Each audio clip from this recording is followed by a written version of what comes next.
Ladies and gentlemen, we officially have another Mado inside Tokyo Ghoul Break the Chains. Let's get right into it and chat about him today, because another update, another week.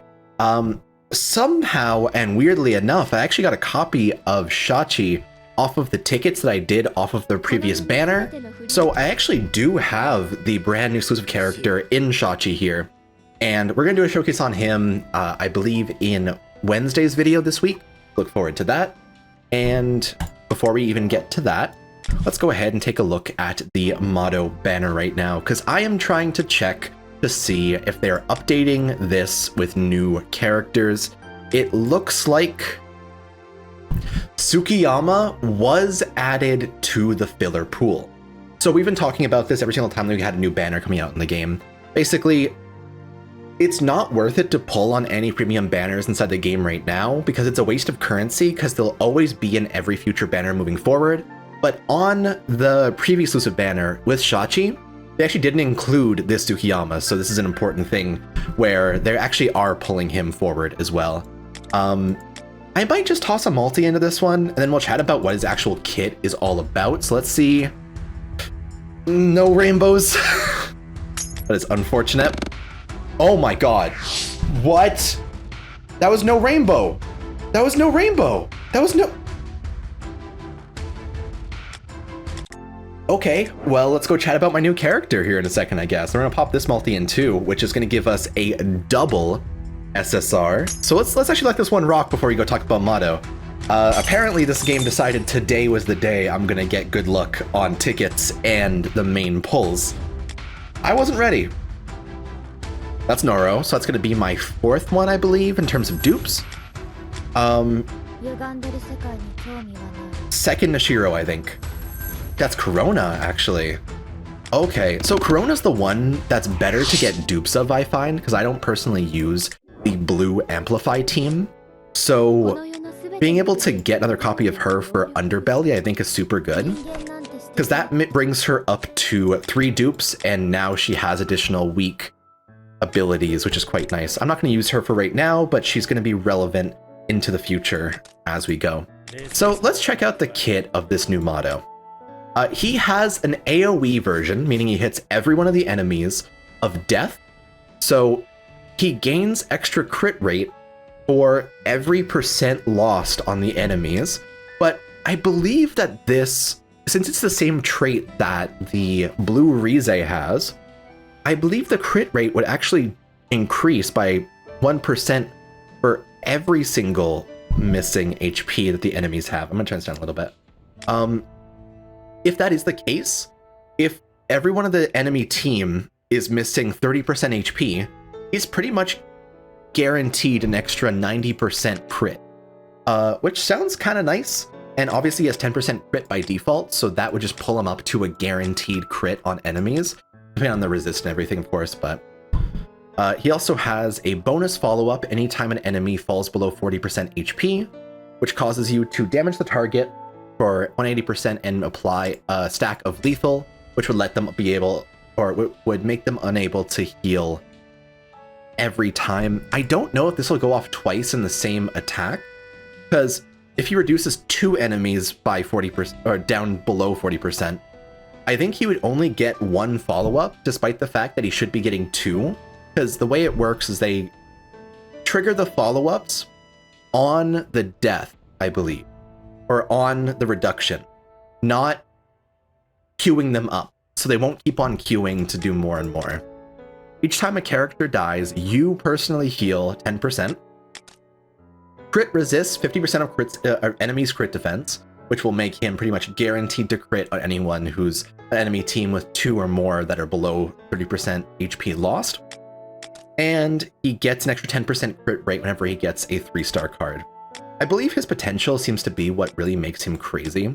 Yeah, because it changes his follow-up attack from being, when they fall below 40%, apply lethal, to when the enemy drops below 60% for the first time, so it does change that attribute, deals damage equal to 180% of the attack to the target, applies 3 turns of lethal, and it is not removable whatsoever.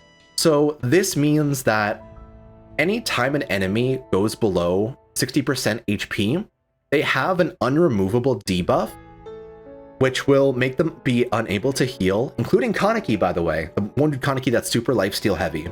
They'll all be unable to heal fully and cannot be removed whatsoever. I think that's super crazy. I'm probably going to try to go for his. I currently have enough Azure cores, but I would need to, I think, exchange these purples over to blue to be able to unlock that. So maybe we'll try and max him out for the video on Wednesday and see if we can do a showcase of both our boy Shachi and this Mado. I think it'll be super good. And honestly, for the blue team, there's a lot of characters that are specializing in having the enemies be at low HP. So I think that this Mado probably is going to be like a very combo heavy unit that's going to be able to pull even Kaya, the other premium unit that's really good, up to top tier, because she follows up every time an enemy dies. He is specializing in killing enemies with death as low HP as they can possibly have, and he has the follow-up that guarantees they can't heal away from all of that. I think there's a lot of power in this model right now. It's called Fueguchi 2, but I believe he's just using the 1 in the character itself.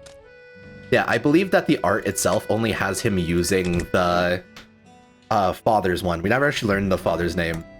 But unfortunately, they did just rerun the exact same boss fight. So you can only use speed characters against this. Let's just... Oh, I'm out of runs for today. Really? I can't even do like the extreme version. Alright, what else can we do?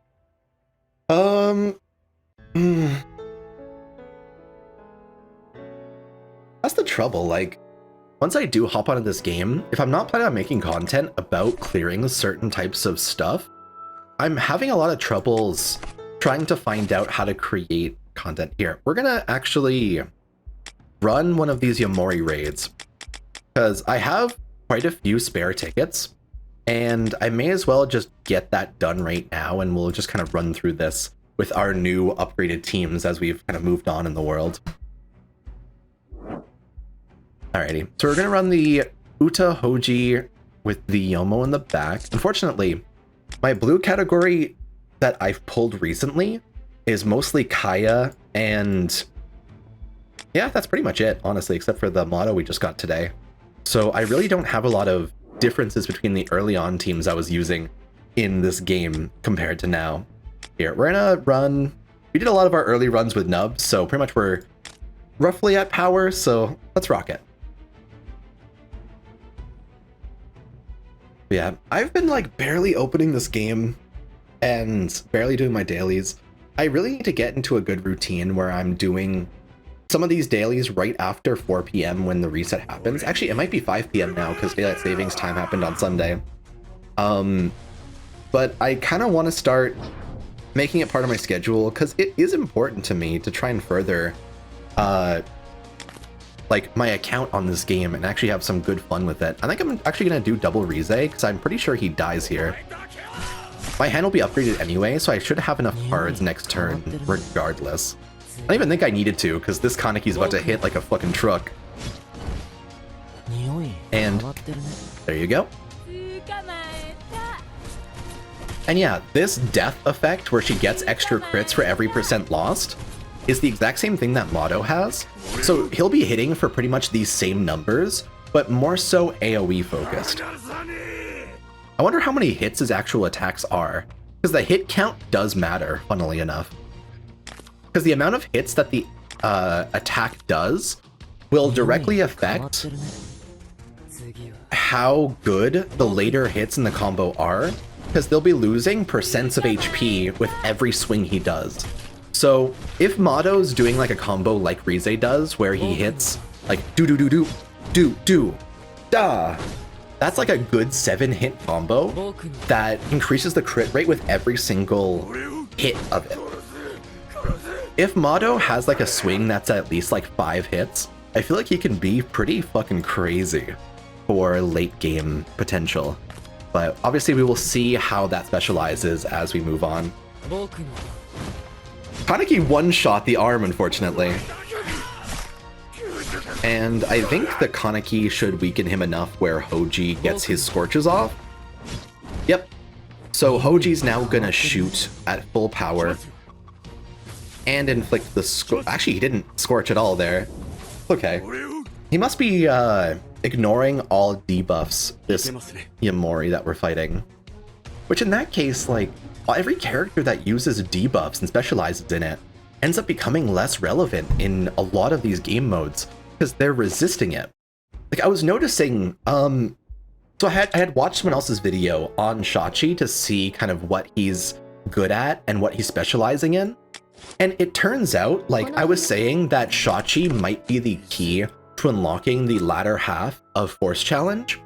Turns out, the Force Challenges that he's good in resist all debuffs, including his stun, and negate his underbelly, because they will have no debuffs to be inflicted by to take the extra HP damage from. It's really bad, honestly. I feel like it's like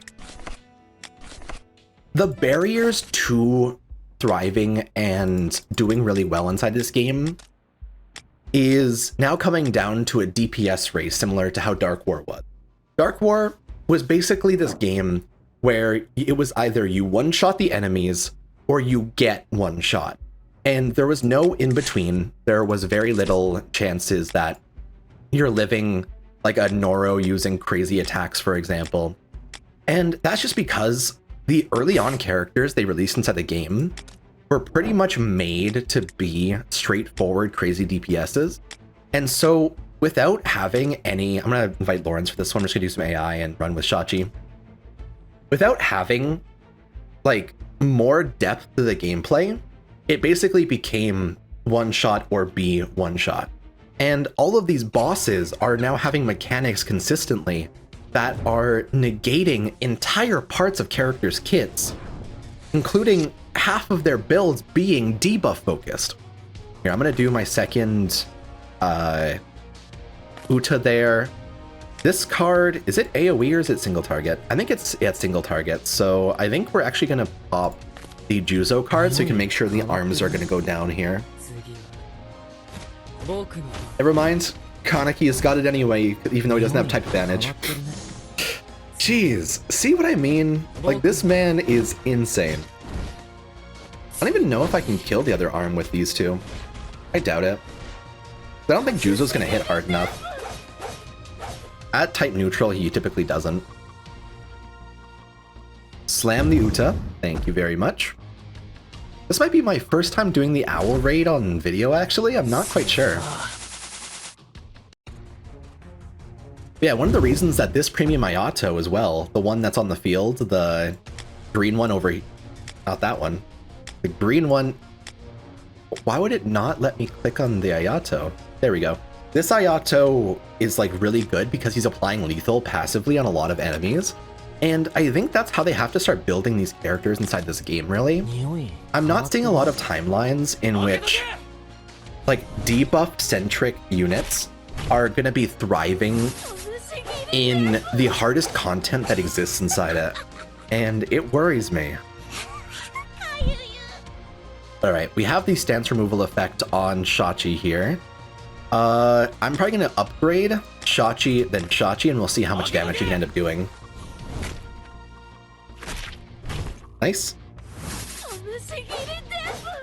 His Juzo's the one that destroys. That's some good damage. Then our Shachi's obviously going to be the one that gets the kill here. Here, I'm going to turn off my camera so I can get a good screenshot of the... Wait, is he not going to kill because it doesn't actually have any debuffs? It isn't. Oh, that's so shitty. See? Like... Juzo's card also doesn't even count as a debuff. So... Because the vulnerable from Toka Rabbit can't be applied to this boss as well,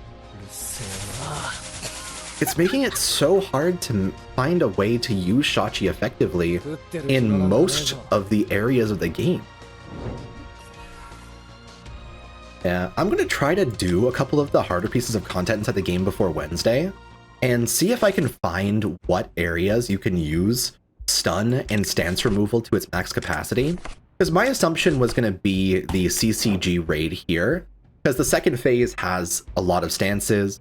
I believe the first phase can be debuffed, but I wonder if the stun actually works on stage 2 of this. So we're gonna try to make that our coverage on Wednesday, and we'll kind of chat about it.